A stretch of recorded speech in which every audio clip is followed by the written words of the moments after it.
কেরাত পড়তেন। তিনি এত সুন্দর কণ্ঠের অধিকারী ছিলেন। তখন তার মাইক ছিল না, মানুষও বড় বড় ছিল, আওয়াজও বড় হইত। উনি তওরাতের যখন টান দিত, এলাকার নারী পুরুষ ঘরে বসে থাকতে পারতো না। ওনার টানের আকর্ষণে সবাই ওনার তেলাওয়াতের সামনে এসে একেবারে নিচু ভাবে, একেবারে কোনো ধরনের আওয়াজ শব্দ ছাড়া বসে থাকতো। একটু জোরে বলুন না সুবহানাল্লাহ। কিসের তেলাওয়াত? কোরআনের তেলাওয়াত। এদের সারা পান করা তখন বৈধ ছিল, ইমাম মধ্যমান। এই কালটা সারা পান করে এসে রাতের গভীরে মুসলুস নাই, সারা পান করে থাকে। ওই কালি সারা পান করে রাতের গভীরে যখন আল্লাহর কালাম তওরাত নিয়ে দিল টান দিতে দেন না, এলাকার নারী পুরুষ এসে জমায়েত হয়ে যায়। সে একেবারে বেহুশি অবস্থায় তেলাওয়াত করতে আছে, মানুষ শুনতে আছে। হঠাৎ করে তার মা খেয়াল করলেন, মা এসে দেখতেছেন ছেলে হোশ নাই। সে বেহুশি অবস্থায় তেলাওয়াত করছে। মা বলছে, কি রে, তুই আল্লাহর কালাম পড়ছিলি এভাবে বেহুশি সারা পান করে? মা বকাবকি করছে। তখন তার হোশ নাই। সে উঠে সবার সামনে তার মায়ের চেহারাতে এমন ভাবে থাপ্পড় মেরে দিয়েছে, নবীজি বলেন ফাকালা আইনুহা ওয়া সিন্নুহা, এক থাপ্পড়ে মায়ের চোখের পুঁতিলি বের হয়ে গেছে, মায়ের দাঁতও ভেঙে গেছে। একটু বড় আওয়াজ বলুন না নাউজুবিল্লাহ। যখন বড় হাত কাটছিল, হাতকে বড়, আমরা না বেশি বড় কথা করতো। এরা তো অনেক লম্বা লম্বা মানুষ, শরীরের মানুষ, শরীরে বেশি ছিল, বড় ছিল, হায়াত কম না বেশ? হাজার বছরের কোনো ব্যাপার ছিল, শত শত বছর, শত শত বছর ইনাদের জন্য এটা কোনো ব্যাপার না। আর আমাদের তো 40 বছর হলে ডাক্তার বলছে একটু মশ করে খাইয়েন। কেন 40 মানে কদম একটা কোথায় ডুবে গেছে আমাদের খবর নেই। আমার নবীজি কি বলেছেন, আমার উম্মতি বাইনা 60 ওয়া 70। নবীজি বলেন আমার অধিকাংশ উম্মত 60 থেকে 70 বছরের ভিতরে এই কবরে চলে যাবে। জোরে বলুন সুবহানাল্লাহ। কত থেকে কত? 60 থেকে 70। আচ্ছা, আপনাদের কোনো বিরক্ত লাগছে না? দীর্ঘ করে আলোচনা শুনছেন,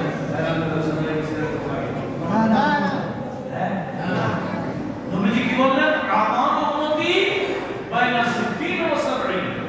আমার উম্মত অধিকাংশ 60 থেকে 70 বছরের ভিতরে ঘুরে চলে যাবে। আর আমার নবীজিও কত থেকে কত? 60 থেকে 70 এর ভিতরে না? কত বছরে? 63 বছর। 60 থেকে 70 এর ভিতরে নবীজি ইন্তেকাল করলেন। যেটা নবীজি নিজে বলেছেন, নবীজি বলে আমার উম্মতের অবস্থা 70 প্লাস হবে, খুব কম থাকবে, খুব কম। অধিকাংশ 70 এর ভিতরে যাবে না। একটু হিসাব করে লাগাই না, 70 হওয়ার জন্য 18 বছর আছে। 60 বছর হতে আর কয়দিন আছে? জগতে যেতেই হবে। আজকে আমাদের নামাজ ভালো লাগে না, ইবাদত বন্দেগী ভালো লাগে না, শরীয়ত ইসলামিয়া মজা লাগে না, বেহায়াত মজা লাগে। কেন? এই খবর নেই না, কথা বলো ঠিক না? আমরা কার থেকে উপরে উঠবো?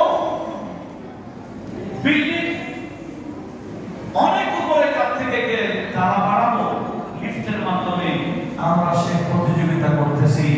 নিচের খবর কেউ দিচ্ছে না, কথা বলুন ঠিক না? কোথাকার খবর? এক কবি বলে,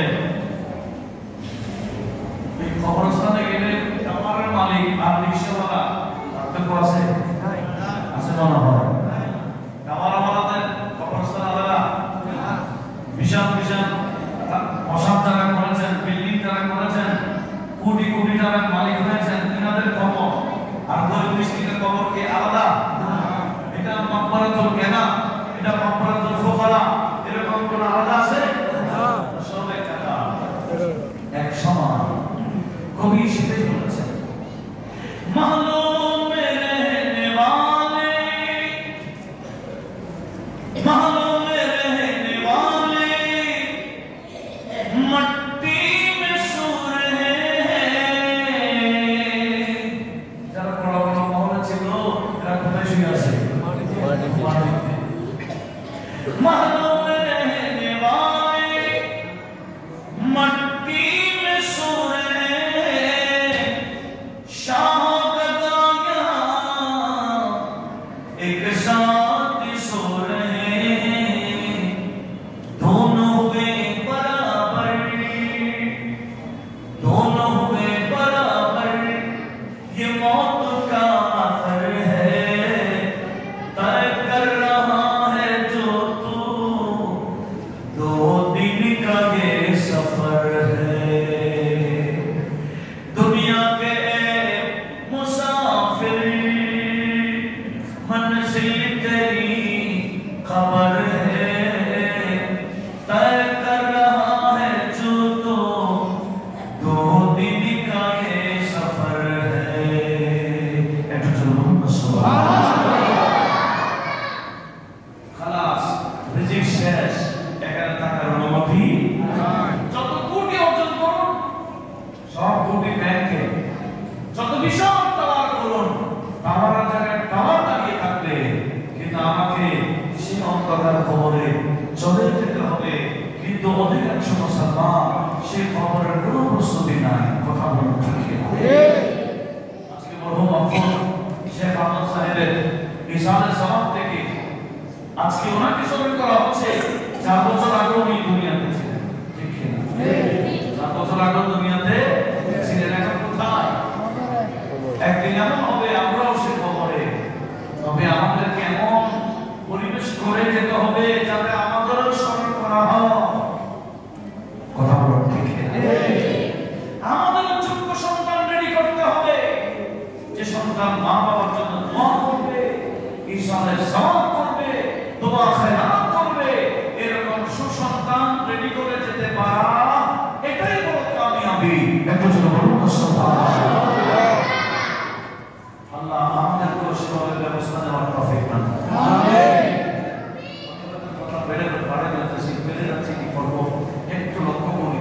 কি বলতে চেয়েছিলাম মনে আছে আপনাদের? কি তেলাওয়াত দুরূদ কিতাব তো ঘুরিয়ে ভাঙিয়ে দিবে। মাকে মানছে কি দিয়ে? হাত দিয়ে না পানি ছোট বড় এমন প্রমাণিক চাল হলো, চুপ খুলে গেল, দাঁত ভেঙে গেল। এখন মা সবার সামনে একটা বদদোয়া দিয়ে ফেললো, মা রাদিয়াল্লাহু আনহা, এই ছেলেটি আল্লাহর কালাম করছে এভাবে নেশা অবস্থায়, আমাকে মেরে তুই আল্লাহকে রাজি করতে চাচ্ছিস?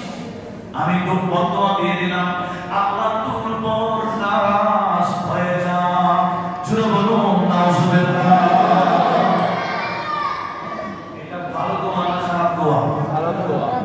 দোয়া কিন্তু, তবে একটা বিষয় মনে রাখতে হবে, মা বাবার দোয়া আল্লাহর দরবারে সরাসরি কি হয়ে যায়?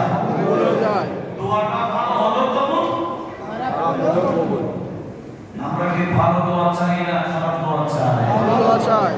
এটা মা বাবা বলবে না, এটা দোয়াটা কোথা থেকে আসবে? আব্বা আমাকে দোয়া করুন, আম্মা আমাকে দোয়া করুন, বলা লাগবে না, আপনি দোয়ার কাজ করুন, অটোমেটিক দোয়াটা এসে যাবে। বাবা আমাকে বদদোয়া দিও না, মা আমাকে বদদোয়া করি না, বলা লাগবে না। অনেক ছেলে মেয়েরা এমন কাজ করে, অন্তর থেকে বদদোয়াটা এসে যায়। কথা বলুন ঠিক কিনা? অবশ্যই আমরা চাই কি নেক দোয়া না বদদোয়া? এই মাটি নেক দোয়া করেছে না বদদোয়া? বদদোয়া। বদদোয়া। তুই উপর নারাজ হয়ে যাবে। এটা ভালো তোমা খারাপ। সবাই চলে গেছে, মাও মায়ের জায়গায় চলে গেছে, ছেলেও ঘুমায় যখন গেছে, সকালে উঠে মুখ যখন আসছে, হ্যাঁ আমি কি করলাম, মায়ের চোখ তখন বাইরে নাম ভাঙা বলে, মা তো বলেছে আল্লাহ নারাজ হয়ে যাওয়ার জন্য, ঠিক আছে আমি আল্লাহকে রাজি করবো। ঘর থেকে বের হয়ে গেল, এমনকি নির্জন পাহাড়ি এলাকায় চলে গেল। একদিন দুই দিন লাগাতার পাহাড়ে গিয়ে 40 বছর ইবাদত করলো। বিরতি ইবাদত, আমাদের গোটা দিনের ইবাদত যোগ করলো 2 ঘন্টা হবে কিনা সন্দেহ আছে। ফজর কমিনি আসর বাকি দশটা কমিনি টোটাল স্কোর কি 2 ঘন্টা হবে মনে হচ্ছে। ঈদের বান্দা রাত্রি যতটুকু ঘুমায় বাকি সব ইবাদতে কাটিয়ে দিলেন কয়টা বছর। শরীরও বড়সড় ছিল। দিনের রোজা রাতে ইবাদত, দিনের রোজা রাতে ইবাদত, ভালো ইফতারি নাই সাহারি নাই, ওই পাতা টুকরা খাইয়া ইফতারে সাহারি করতে করতে যে শরীরটা ছিল শরীর শেষ, চামড়ার সাথে চামড়াটা হাড্ডির সাথে লেগে গেছে। 40 বছর পরে আল্লাহর দরবারে হাত উঠিয়ে দিয়েছেন, ও আল্লাহ তুমি আমাকে একটু জানান, আমি তো 40 বছর লাগাতার ইবাদত করেছি, তুমি আমি বান্দার উপর রাজি হয়েছে কিনা একটু জানান দাও। সুবহানাল্লাহ। 40 বছর পর হাত তুলছে, আল্লাহ তুমি আমার উপর রাজি হয়েছে কিনা। তখন ইলহাম এসে গেছে, গায়বী আওয়াজ এসে গেছে, বান্দা 40 বছর না 40,000 বছর ইবাদত করলে এই ইবাদত আমি আল্লাহ পর্যন্ত পৌঁছবে না, কারণ তোমার উপর তোমার মা নারাজ। তুমি আগে মাকে রাজি করো, তখন তোমার ইবাদত আমি আল্লাহ পর্যন্ত পৌঁছবে। একটু বড় আওয়াজে বলুন সুবহানাল্লাহ। এখন এই দাদি সাহেব কাঁদতে কাঁদতে চিন্তা করতেছে 40 বছর মা আছে কিনা জানি না। দৌড়তে দৌড়তে বাড়িতে আসছেন, ঘরের দরজা বন্ধ, মা মা বলে কাঁদতে। তখন এই বুড়ি জিন্দা ছিলেন, ওই মা তখনও তার ভাই বেশি দাদা জিজ্ঞেস করছে কে, আমি তোমার ছেলে 40 বছর আগে বের হয়েছিলাম, আমি ফিরে আসছি। তুই যে আমাকে মেরে চলে গেছি, 40টা বছর আমি চোখ নিয়ে কষ্টে আছি, দাঁত দিয়ে কষ্টে আছি, মা রাদিয়াল্লাহু আনহা আল্লাহ তোর উপর নারাজ হয়ে যায়। আমার দোয়াটা রিপিট করলেন, বড় আওয়াজে বলুন না নাউজুবিল্লাহ। এখন দেশে সাহাবা কিছু করার নাই, হেরে আমার মা আমার উপর আবার দোয়া দিলেন। যে হাত দিয়ে মাকে মেরেছিল সে হাত নিচে কেটে ফেলে দিল। এলাকার বন্ধু বান্ধবকে দেখে বললো, আমার বন্ধু বান্ধবরা আমাকে তো জাহান্নামে চলতে হবে, জাহান্নামে যাওয়ার আগে আমি দুনিয়াতে চলে যাব, তোমরা লাকড়ি জমা করো, আগুন ধরায় দাও। এদের ওরা লাকড়ি জমা করলো, আগুন ধরায় দিল, ধাওয়া করে আগুন চলে। আমার নবী বলে সুবহানাল্লাহ, সে নিজেকে নিজে আগুনের মধ্যে নিক্ষিপ্ত করে দিল। জোরে বলুন নাউজুবিল্লাহ। এখন কাইসা চলতেছে কোথায়?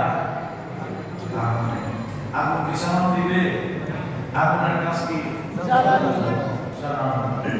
এখন বন্ধু বান্ধবরা মায়ের কাছে গিয়ে দৌড়ে দিলে, তোমার ছেলে তো আগুনে বলে, মা এসে দেখতেছে ছেলের শরীরে চামড়া নাই, সাদা সাদা হাঁটি দেখা যাচ্ছে, চলে গেছে, আর কিছুক্ষণের মধ্যে মারা যাবে।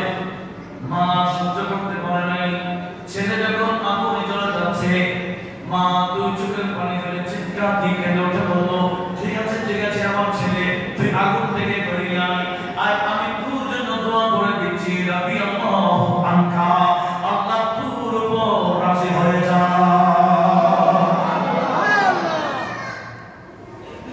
আল্লাহ তোর উপর রাজি হয়ে যা বলে যখন মা দোয়া করে দিলেন, ছেলে লাফ দিয়ে আগুন থেকে বের হয়ে গেল। মাকে জড়িয়ে ধরলো, কিন্তু ছেলে শরীরের মধ্যে চামড়া নাই, চলে গেল। এদিকে আমার আল্লাহ জিবরিল আমিনকে ডাক দিয়ে বললেন, হ্যাঁ জিবরিল, কি চালে তুমি যাও?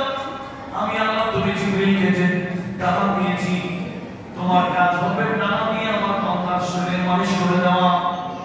যে হাত কেটে ফেলে দিয়েছে হাতটা এনে জোড়া লাগাই দিবা, মায়ের চেহারার মধ্যে মালিশ করে দিবা। তুমি জিবরিল ডানা দিয়ে মালিশ করবা, আর পরিপূর্ণ সুস্থ আমি আল্লাহ করে দেব। জোরে বলুন সুবহানাল্লাহ। ডানা দিয়ে মালিশ করবেন কে? জিবরিল। ভালো করবেন কে? আল্লাহ। আমি কোনো কিছু সরাসরি করি না, আমাদের ভিতরে রূহ দেখে খারাপ করে জমি করি না, রূহ দেখে ফেরেশতার মাধ্যমে, কার মাধ্যমে? আমাদের ভিতর থেকে রূহ বের করে কে? আল্লাহ বলে না আমার হুকুমেই করে, রূহ দেয় আমার হুকুমে, রূহ বের করে আমার হুকুমে, বৃষ্টি দেয় আমার হুকুমে, মারে আমার হুকুমে, জান দেয় আমার হুকুমে, সব আমার হুকুমে হয়।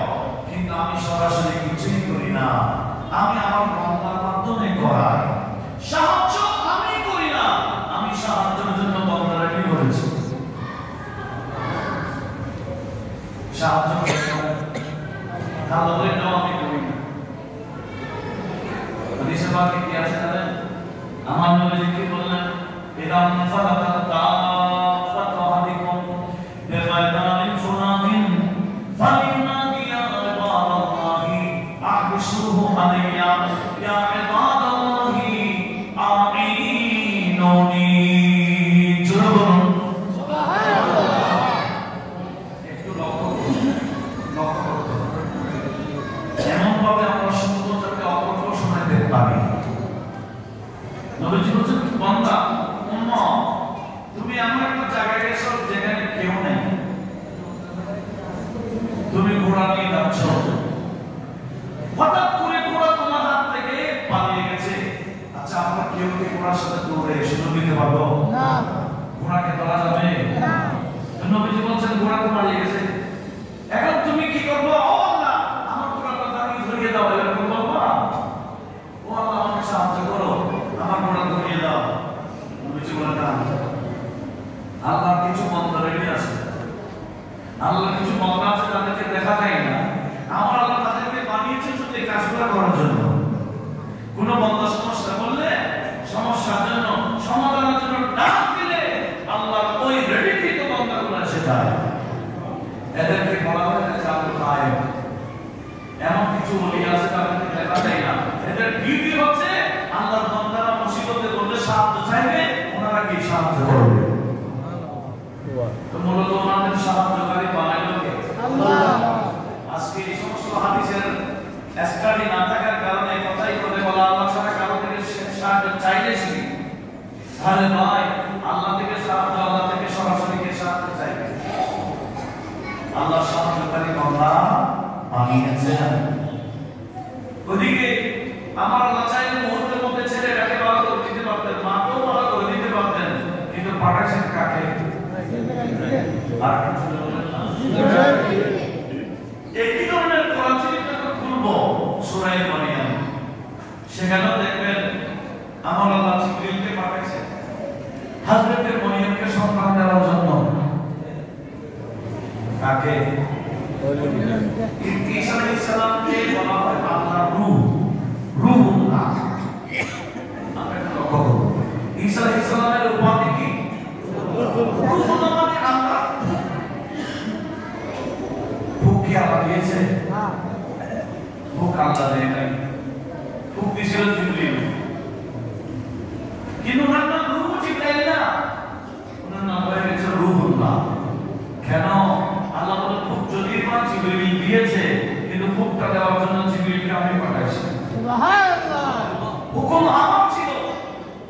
মারিয়াম আলাইহিস সালাম যখন গোসলখানায় গেলেন, গোসল করবেন, দেখলেন ফাতামাসসালা লাহা বাশারান সাবিয়া, আমার আল্লাহ বলেন একজন নওজওয়ান মানুষের সুরত নিয়ে একজন বান্দা এসে উপস্থিত। উনি কি মানুষ?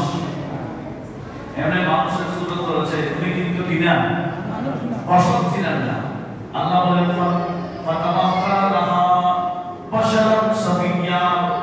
একেবারে নজওয়ান একজন মানুষ এসে দাঁড়াইলেন, মানুষের সুরত দিলেন আমার আল্লাহ জিবরিল আমিনকে। হযরত জিবরিল মানুষ এসে যখন গেলেন, হযরত মারিয়াম ভয় পেয়ে গেলেন। উনি বলেন, তুমি আমাকে, আমি তোমার থেকে আল্লাহর কাছে পানা চাই, তুমি আমার থেকে দূরে থাকো। তুমি আমাকে ভয় করিও না, আমি তোমার রবের পক্ষ থেকে আসছি। হ্যাঁ, তুমি আমার রবের পক্ষ থেকে আসছো, কেন আসছো? বলতে আহাবেলাকে গোলামান সাকিয়া, আমি জিবরিল এসেছি তোমাকে একটা পবিত্র সন্তান দেওয়ার জন্য। তাহলে কোরআন দেখা যাচ্ছে সন্তান দিয়েছে জিবরিল। এটা সূরা মরিয়ম। সূরা মরিয়মের পাশে লে আহাতে, মানে আমি তোমাকে দান করব, আহাত মানে আমি তোমাকে দান করব। কে দান করবে? জিবরিল। লে আহাতে লাকে গোলামান সাকিয়া, তোমাকে পবিত্র একটা সন্তান দেওয়ার জন্য আসছি। তো পবিত্র সন্তান কি জিবরিল দিয়েছেন না আল্লাহ দিয়েছেন? আল্লাহ বলেন জিবরিলের দেওয়া এটা মূলত আমার দেওয়া। কোন ওলিউল্লাহ দরবারে সন্তান পাওয়া মানে অবহেলা দেয় নাই, মূলত দিয়েছেন কে? আল্লাহ। এগুলো বোঝার বিষয়। ওই ওলিউল্লাহদেরকে সাহায্য করার ক্ষমতা কে দিয়েছেন? আল্লাহ। সেজন্য নবীজি বলেছেন, যেখানে কেউ নাই সেখানে তুমি ডাক দিবা। কি ডাক দিবা জানো? ইয়া আল্লাহ, ও আল্লাহর বান্দাগণ, আপনি শুরু আলাইয়া আমার কোনটা ধরে দাও, আমি মুনি, আমাকে সাহায্য করো। এভাবে যখন তুমি ডাক দিবা, আল্লাহর সমস্ত বান্দা তোমাকে সাহায্য করার জন্য এসে উপস্থিত হবে, যাদেরকে দেখা যায় না। সুবহানাল্লাহ।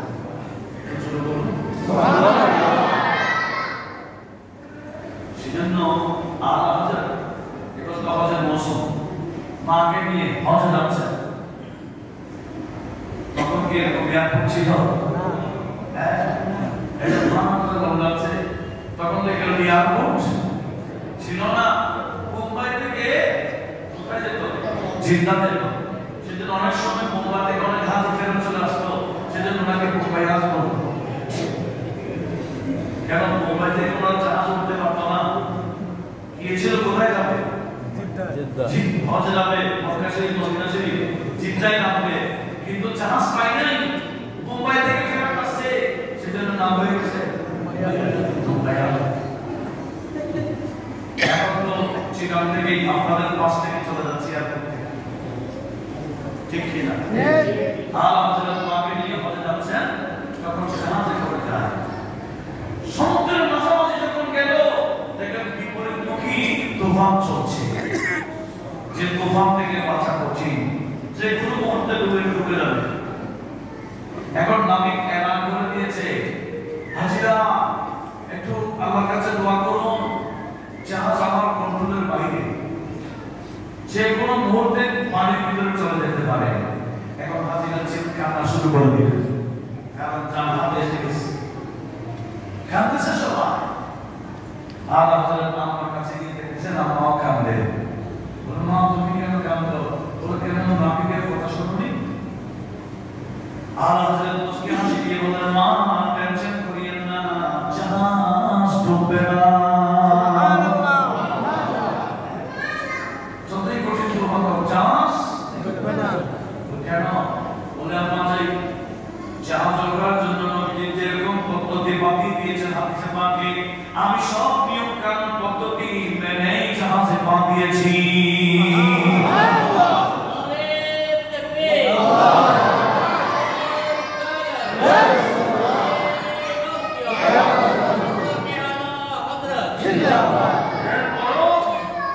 মাকে প্রশান্তি দেওয়ার জন্য আর হযরত কলম দিলেন, কাগজ দিলেন, ঘটনাটা উপস্থাপন করতেছেন।